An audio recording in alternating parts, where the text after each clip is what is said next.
segment is actually all about you. Well, that's exciting. Here we go. I'm sure it's hopefully talking about the Razorbacks. Of course it is. Of course it is. Now, I know football season is over with, even though we do have some postseason play, which we'll talk more about that later in the show. But Hogtown, such an integral piece of the fan experience during football season. Talk about that, because your team is the one that's in charge of putting that together. Yeah, so Hogtown, we started 3 years ago, and so did take a little bit of a step back whenever we had COVID as it related to some of the activities we had, but we were in full force this year.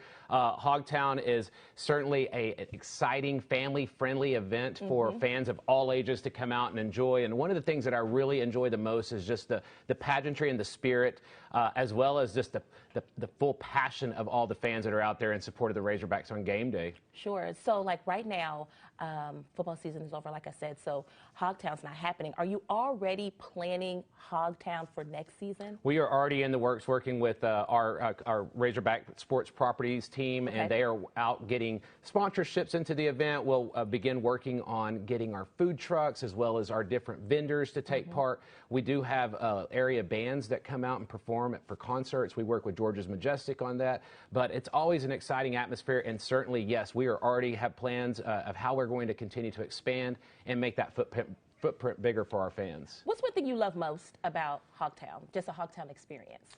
I believe that I feel that there's a lot of different pieces, but I would say ultimately just the passion of all the fans that are there. But I enjoy seeing each of the kids that are future Razorbacks, future Hogs out there getting the opportunity to take it all in, and just the experience of the bigness around that event. So it's really exciting for the kids and really the young ones that are going to be future Hog fans. Yeah, absolutely. Because just give us kind of like what a day looks like for Hogtown. If a game is like at 6 p.m., when does Hogtown start? We actually start setting up Hogtown the evening before. So on Friday night, we shut down the entire Maple Street.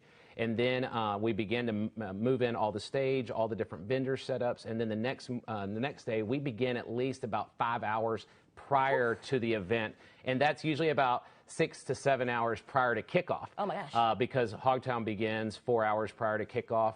And that is a part of the whole process, is leading up to it is just preparation, making sure that we are all set, having our vendors set up, our food trucks, as well as our balloon artists, balloon twisters. So a lot of different things going on for our fans. Yeah, absolutely. So maybe for families who have not had a chance to yet experience Hogtown, and they're like, okay, I'm going to make sure that I experience it next season. What's something that you would say to say, hey, definitely need to check it out? Well, you definitely have to check it out because you get to see our live mascot, Tusk.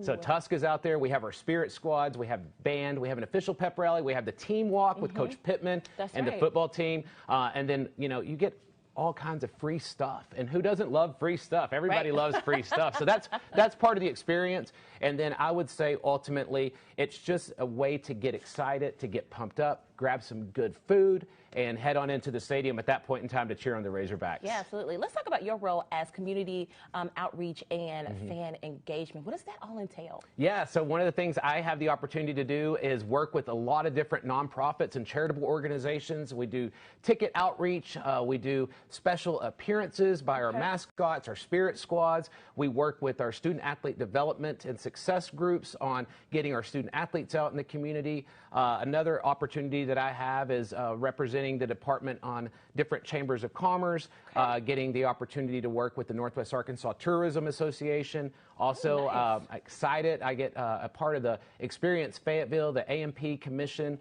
so I have the opportunity there.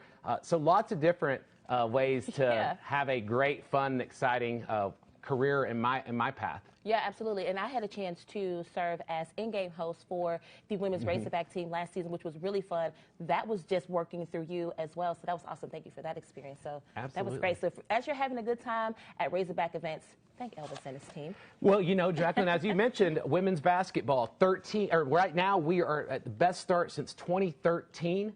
They're 11-0 as of last night, a hard-fought game against Lamar. But we've got a big basketball game coming up with women's basketball on Sunday. That's going to be at 3 o'clock against Arkansas State. Okay, in-state rivalry there. It is, and tickets are $5. Kids 12 and under get in free with the paying adult. And it's also a kickoff to our holidays, which means we're encouraging all of our fans to wear their holiday sweaters, shirts, and come out and have some fun with us as we kick off the holiday season. Okay, definitely do that. And if you go to the game, make sure you send us pictures because we'd love to share those here on Good Day NWA.